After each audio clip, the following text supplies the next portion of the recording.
ఒక కప్పు రేగిపళ్ళను తీసుకొని నీళ్ళల్లో వేసి శుభ్రంగా కడిగి ఒక క్లాత్‌పై ఆరబెట్టి పెట్టాలి. ఎక్కడా తడి లేకుండా మొత్తం ఆరిపోయే వరకు ఆరబెట్టాలి. వాటిని పుల్లలు తీసి ఒక బౌల్‌లో వేసుకోవాలి.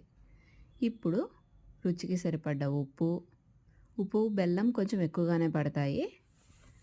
రేగ్గలు పుల్లగా ఉంటాయి కాబట్టి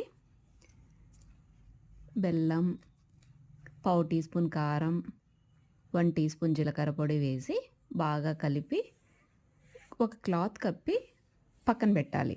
ఇలా 2 రోజుల పాటు అలాగే పెట్టి రోజు కదిలిస్తూ ఉండాలి. ఉదయం ఒకసారి, సాయంకాలం ఒకసారి.